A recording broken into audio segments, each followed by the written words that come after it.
Hi there folks, this is Adam with 8 Badge Gaming coming to you with a brand new video for a new day, and today is going to be the first game in our Baby Buzzwole series. So we're going to go ahead and hop on into the queue there. If you remember, the deck that we teched yesterday was the Baby Buzzwole deck. So our first matchup here looks to likely be against the Tapu Bulu deck, where we do see the colorless psychic electric and grass there. But we'll see once we actually start getting into the game itself. Now, our opponent is calling the coin flip here. As usual, we have lost the coin flip. There's really no surprise there. But we're fine actually taking the second turn here, because that does give us the first attack. So it looks like we don't have any basic Pokemon to start here, so we will be taking a Mulligan. And so will our opponent. Hopefully this does give us a little bit of an idea as to what they're playing. And it looks like we'll be taking a second Mulligan here. Yes, it does look like our opponent is on the Tapu Bulu deck. So they're on a deck that's looking to set up and one-shot as efficiently as possible here as well. Now that's where our Beast Rings do come into play. If they do take a one-shot on, say, our Buzzwole GX, us being able to use a Beast Ring then to immediately suit up another Buzzwole is going to be an extremely strong effect for us. So we're going to go ahead and do our additional mulligan here now.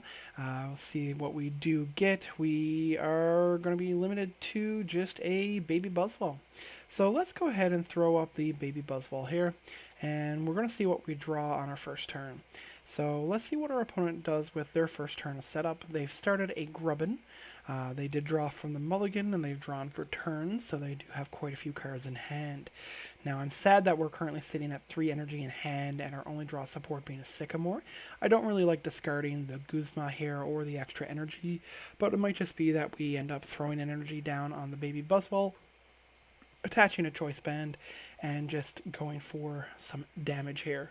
Now, it's quite possible, depending on what they put up here, that we end up actually just Guzmaing up whatever they've benched, and then we just start laying into it for some damage. So it does look like they Ultra Balled. They did do a Cynthia for some card draw, so different cards there overall, but they are still a little bit stuck. Let's go ahead and we're going to attach an energy to Buzzwole. We're going to Choice Band, and we're just going to Sycamore at this point. It's sad to discard the energy, especially after we drew an energy for turn, but this does mean that we actually get a bit more setup here. So we do get to go Buzzwole. We can Brooklet Hill here. We're going to Brooklet Hill for, let's see, a Remoraid to go for the evolution, because even if we go for a damage boost here, we're not actually doing a KO on the Grubbin. And now I think we're simply just going to go ahead and Sledgehammer here. So we're hitting for 30, which is not a terribly applicable amount of damage. Next turn with Brooklet, though, we do have the ability to go for Diancie, which will allow us to get a KO. Now, if they do an evolution here without a rare candy, so if they're not running just the 4-4-4 line where it's Grubbin, rare candies, Vikavolts, if they do have the Charge-a-Bugs in between, they are weak to fighting, so that would be against their best wishes, essentially, to go about it that way. We do have a Field Blower here, which is sad. It's taking out our Brooklet Hill. Means that we're not going to be able to go for the DNC for a potential knockout now next turn. But it looks like our opponent is actually a little bit card stuck here overall. They have done a Cynthia, but they are still stuck with just double Grubbin here. I don't know if they checked their prizes when they did go through with a tutor there. I know we probably should have done it ourselves when we did use the Brooklet. And we got a Float Stone. So I think what we want to do is, so we're going to Float Stone here. We're going to Guzma up the Grubbin that they put energy on. And we're going to throw an energy down on our Buzzwole GX, because now we can go for 30 to the active and the bench.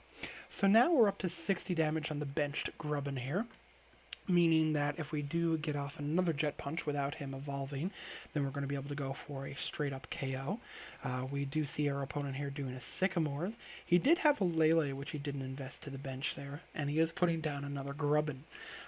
We haven't seen the Tapu Bulu at any point here yet, so I'm beginning to wonder if either they're prized or they might be playing a different variant of the Vikavolt. We'll see now here with the Ultra Ball likely determining here. Yes, so we did get a Vikavolt, and let's see where he does throw the Vikavolt. That likely means he has the rare candy, and is he probably going to be suiting up the one on the bench? Yeah, just to keep it from a potential knockout.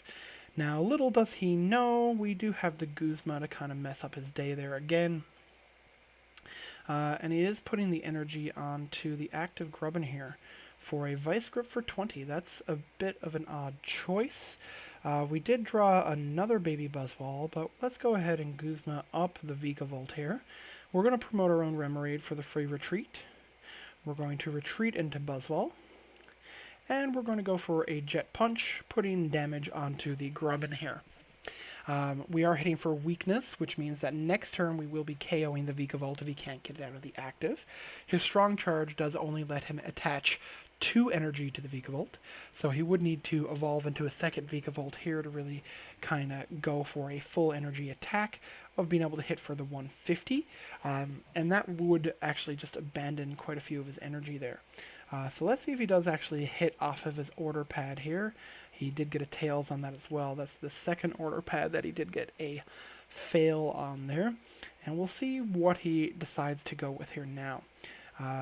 He does need to determine whether he wants to try and get his Vikavolt out of the active. If he does go and, say, attach 2 energies and retreats, then he's putting up either a weakened Pokemon or something that's just going to take damage. Where it's already at 120, if he can't outright KO my Buzzwole GX this turn, then I'm just going to be setting up for quite a bit of a downturn on him, because the Jet Punch will still be able to knock out the Vikavolt here. So we did see him then discard down with an Ultra Ball to go get his Tapu Bulu, and then he did go for an Oranguru Instruct to fuel up his hand with 3 more cards. Now we're still a little card stuck ourselves. We would really love to see a draw supporter off the top in some way. Now it is kind of scary that if he is able to set up another Vikavolt with the Bulu there, or attach a Grass Energy from hand, he is going to be able to KO our Buzzwole. But if he does KO our Buzzwole, we're going to actually be ready with a Baby Buzzwole in return. We do have the Beast Ring in hand here as well, so we're pretty well set up.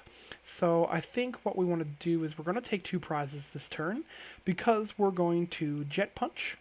We're going to put the damage onto the weakened Grubbin that has energy on it to take energy out of play there as well. And we're going to get to take 2 prize cards. So we got ourselves a Strong Energy, and let's see what else we get here. Strong Energy and a Choice Band. So if our opponent has the Grass Energy here for the KO, we're going to be able to promote the Baby Buzzwole. It's going to be able to hit for 120, 140, 170 with Choice Band, and add in our Strong Energy that we got from the prizes as well. We're going to be able to one-shot the Tapu Bulu back. And they will be out of energy, kind of out of options. They will still have the Oranguru and the Grubbin, but we will be significantly far ahead here. He did go for the GX for the KO, but little does he know we're going to be prepared for the KO back here now in response. So let's go ahead. We're going to Choice Band, attach a Strong. We're going to throw down another Baby Buzzwole, and we're going to go for the Sledgehammer here. So our Sledgehammer is hitting for 190, which is going to be KOing the Tapu Bulu, and our opponent's in kind of a bad position here now. So their hand would specifically need to be Rare Candy, Vikavolt, Energy to attach, Tapu Bulu, or Ultra Ball to go get Tapu Bulu. So they do need a very specific combination of cards here now to really get themselves out of this situation. And that's because the Buzzwole is still going to be able to one-shot pretty much whatever they put up here now. So we do have an Ultra Ball. Let's see what they go for. We did get a Sycamore as well as a Choice Band ourselves. Let's see what we get. He is going for another Tapu Bulu here, but he might have to go about suiting it up the hard way. So let's see if he has the Rare Candy Vikavolt. Rare Candy Vikavolt plus Grass Energy is what's going to make it a bit hard here.